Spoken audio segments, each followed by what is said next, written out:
Fla-Flu é Fla-Flu e vice-versa.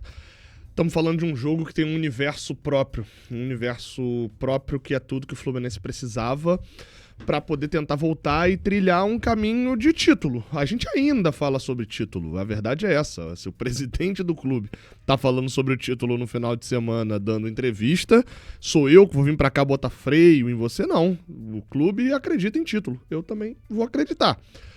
Mas hoje a parada é mais uma parada dura. A derrota pro Cruzeiro estava muito fora da conta. E hoje tem um Flamengo.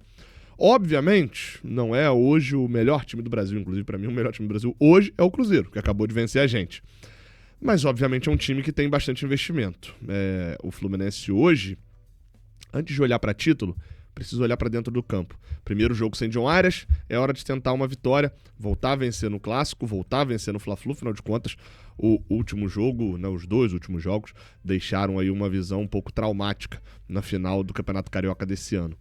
Que seja uma nova era, a era de Fla-Flus com o Renato Gaúcho. Se as finais foram muito ruins com o Mano Menezes, que a gente volte à reta final de 2024, porque, convenhamos, né, para uma torcida que grita e que canta com toda razão que nos Fla-Flus decisivos e que ganhar a Fla-Flu é normal, ter ganhado um dos últimos 12 é uma coisa que machuca bastante. Vamos rodar a vinheta, esse aqui é um vídeo de pré-jogo, então a gente fala que é tudo que você precisa saber sobre Flamengo e Fluminense. Hoje no Maracanã, você encontra aqui nesse vídeo.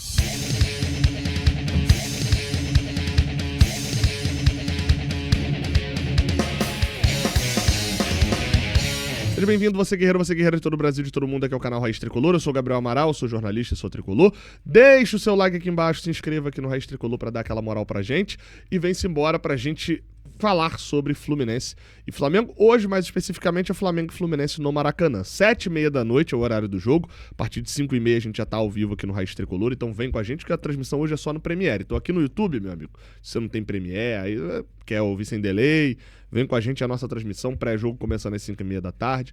Tem narração do jogo, estamos de volta, pra você que tava perdidão aí, tem narração de jogo dentro do Brasileirão, tranquilamente, só no Mundial que não tinha. E tem depois o nosso super pós-jogo, tá? Fla-Flu, como eu falei, vale pra gente uma vitória. Vamos lá, né? Uma vitória vale pra gente voltar ali ao grupo, ao G6, basicamente. A gente ganhando o nosso jogo, o Mirassol ganhou o Santos, você tem ali ainda o jogo do Botafogo, né? Que vai acontecer também nesse domingo, tem um jogo ou outro, né? Tem a situação, por exemplo, do jogo do Internacional do Ceará, a gente pode chegar lá na 10ª posição, por exemplo, até, ou na 9ª posição, ou na 8ª, enfim, tá tudo muito indefinido, porque esse meio do Brasileirão tá muito empenado ali, né? Tudo muito igual. E é justamente nessa hora que alguns times começam a disparar. E o Fluminense tem que estar nessa disparada, o Fluminense tem que estar junto, porque recuperar depois vai ser muito complicado. O Fluminense tá numa raríssima semana onde ele só teve jogo do Campeonato Brasileiro, sabia disso? Daquelas raríssimas, que o Fluminense só tem jogo do Campeonato Brasileiro. Jogou na quinta, jogaria no domingo se não fosse adiado, jogou agora vai jogar nesse final de semana, joga no meio de semana de novo contra o Palmeiras, depois joga no final de semana de novo contra o São Paulo e aí volta a Copa do Brasil. Ou seja, o foco no Brasileirão para pontuar bastante era agora. A derrota pro Cruzeiro foi bem dolorosa, tá? Bem dolorosa pro torcedor do Fluminense, acho que pros jogadores também. Foi a primeira vez que a gente viu o Fluminense perdendo jogo para 40 mil pessoas no Maracanã. Jogo que a gente tava mesmo, na estiga, 100%, é mais de 10 anos, cara. Porque teve o jogo contra o Grêmio em 2023, mas era um jogo ali de ida pro Mundial, que a gente já... Aquele 3-2 de 2023. Agora não, a gente perdeu, merecendo perder ele mesmo, no sentido de que tomou 2 gols, tava se importando pro jogo, jogou um pouco melhor no segundo tempo. E acho que esse que é o cenário que fica.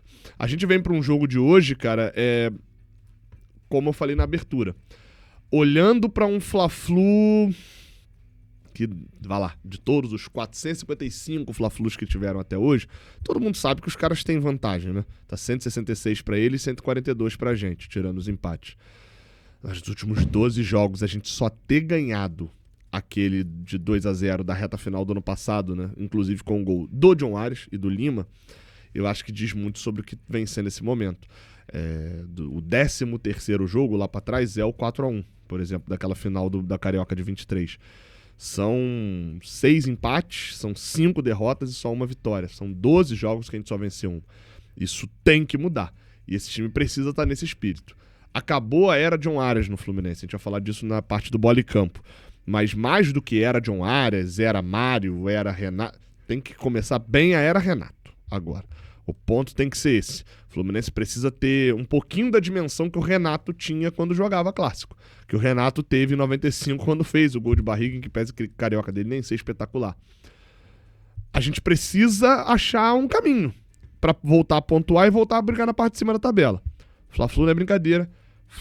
Eu nem sou muito adepto daquela frase de clássico não se joga, clássico se ganha. Porque no geral pra você ganhar você tem que jogar. Na maioria das vezes pra você ganhar você tem que jogar. Você tem que ter estratégia, tem que ter forma de jogo. E do outro lado a gente não tem um adversário que vem também voando não, né? Não venhamos. O Flamengo ganhou do São Paulo muito bem por 2-0, mas tomou-lhe um 1-0 do Santos com um gol do Neymar que deu uma abalada nas estruturas deles também. Tanto que, no jogo de hoje, se você abrir a tabela do Campeonato Brasileiro, o Flamengo tem 27 e a gente tem 20, mas a gente tem um jogo a menos que eles. Tem 2 jogos a menos que a maior parte dos times, né? Se você pegar aí e botar que o Fluminense vence o Flamengo hoje, o Flamengo fica na alça de mira do Fluminense para ser ultrapassado. Então o Flamengo não tá nadando de braçada, não. É um clássico mordido do lado de lá, mordido do lado de cá. Quem vai levar melhor? A gente fala disso agora no Bola e Campo. Vamos lá, tá? As prováveis escalações estão aí na tela. E o que eu tô falando? As prováveis, assim, porque o Fluminense pode tascar provável escalação. Vamos lá, tá? Vamos com calma aqui. Primeiro eu vou falar da escalação do Flamengo. Ué, por quê? Porque eu acho que o jogo dele interfere no nosso também. Vamos lá, tá? Provável escalação do Felipe Luiz, tem Rossi no gol. Na lateral direito, Wesley. O jogador já está praticamente vendido para Roma da Itália, cerca de 30 milhões de euros ali com bônus, né? 25 mais 5. Deve ser o jogo de despedida do Wesley pelo Flamengo. Aí na zaga, há uma dúvida entre Danilo e Léo Ortiz. E na zaga pelo lado esquerdo, Léo Pereira. Quem vem fazendo a lateral esquerda do Flamengo com o Ayrton Lucas e o Alexandro fora é o Varela, que é a lateral de... Eita, cacete! Pô, falei Alexandro, a Alexa entendeu aqui, pô. Fique susto aí. Vai ficar isso aqui agora na versão final, porque foi engraçado, né? Varela vem jogando na lateral esquerda. Meio de campo, Alan, Jorginho, Arrascaeta. E aí uma dúvida no ataque do Flamengo. A ponta direita deve ser do Luiz Araújo. O outro atacante é o Gonçalo Plata. Se o Gonçalo Plata vai jogar mais pela esquerda, com o Wallace Ian de centroavante, já que o Bruno Henrique tá suspenso, cartão amarelo, tá? Não foi suspenso ainda pelo STJD, não. Tá? Infelizmente, né?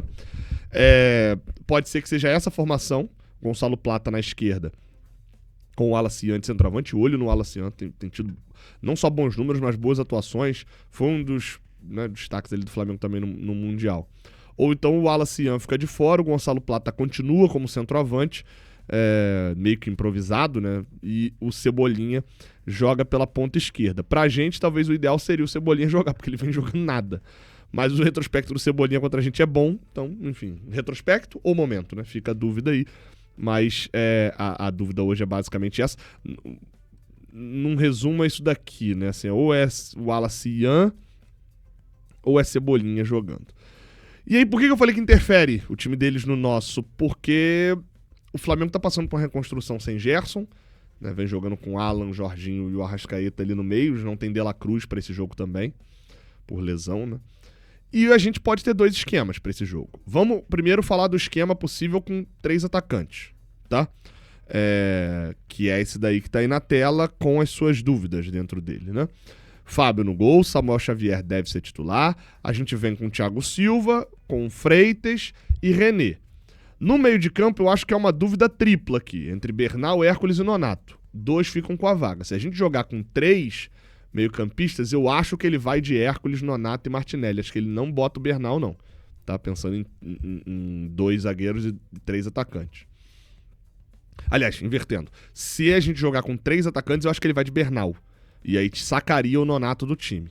Deixaria o time com Bernal, Hércules e Martinelli.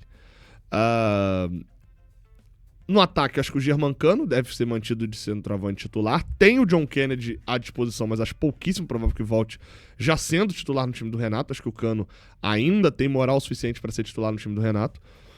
E os pontas é que são a dúvida. Por quê? Porque no último jogo, vocês vão lembrar, o Renato deu entrevista falando que colocou, numa pergunta até nossa do Jornada, Soteldo e Gabriel Fuentes como titular, porque se ele tivesse iniciado o jogo agora com os outros dois, e aí quem seriam os outros dois? René ou alguém? Ele provavelmente teria que poupar esses jogadores contra o Flamengo. Ou seja, indica que Fuentes volta pro banco contra o Flamengo e que o Soteldo não deve ser titular. E aí o outro jogador mais parecido com o Soteldo é o Keno. Só que agora não é só um jogador aqui na frente, são dois, porque o Arias meteu o pé. Então, Serna e Canóbio também disputam a posição do outro lado.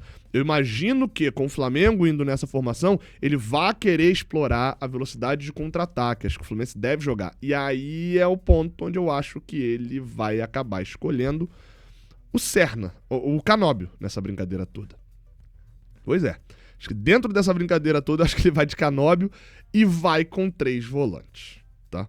Acho que vai com 3 volantes. E aí quem sai nessa é o Bernal. Ele seguraria um pouquinho mais ali o Martinelli, deixaria Hércules e Nonato aparecendo um pouco mais à frente. Às vezes até o Martinelli, né? Espécie de trinca de volantes mesmo. Cada um aparece ali do famoso elemento surpresa. E acho que ele volta com os 3 zagueiros. Acho que vai aparecer com o Thiago Silva, até pro Thiago Silva ter nível físico também de jogar. No último jogo, tem a informação de que no último jogo o Thiago Silva deu o maior pique de um jogador do Fluminense. Na partida, o maior pique desde que o Thiago Silva chegou no Fluminense. Atingiu acho que 30 e tantos quilômetros por hora. Então o Thiago Silva tá se desgastando fisicamente dentro dos jogos.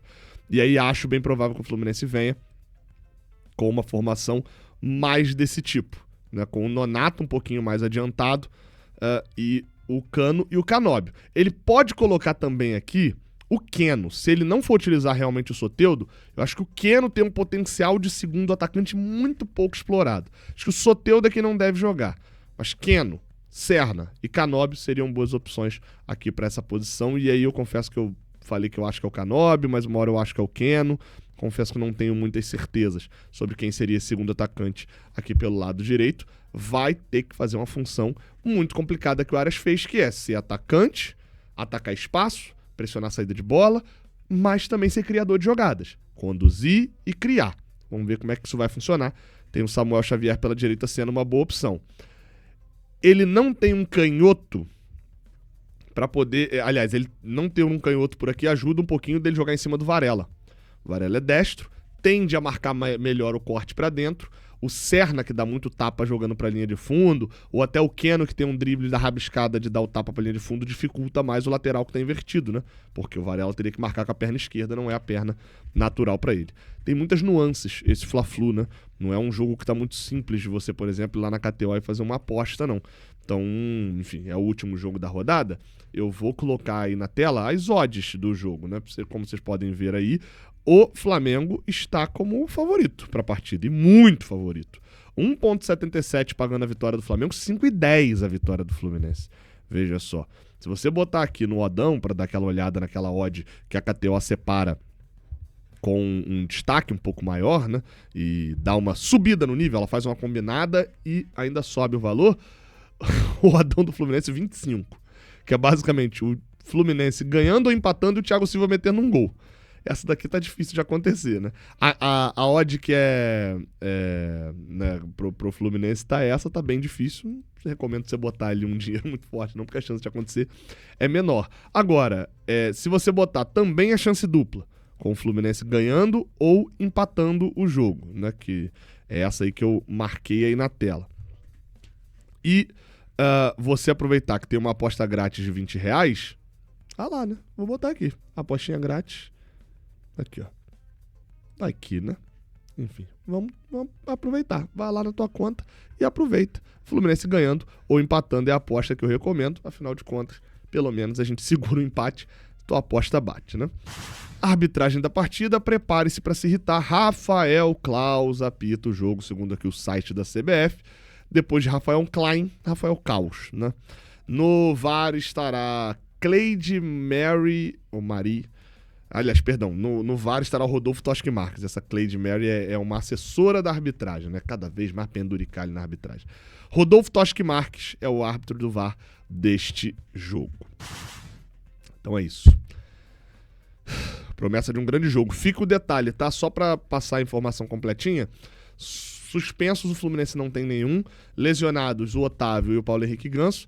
E pendurados, jogadores que se tomarem cartão amarelo hoje não jogam quarta-feira contra o Palmeiras. Facundo Bernal, que pode ser que seja banco, mas Freitas e Samuel Xavier. A partida do Freitas não foi muito boa contra o Cruzeiro, mas é aquele famoso, ruim com ele, pior sem ele. Samuel também tá nessa. Tamo junto, não esquece de deixar o like aqui embaixo, se inscrever aqui no canal e vem com a gente na transmissão hoje, a partir de 5h30, tamo ao vivo. Valeu!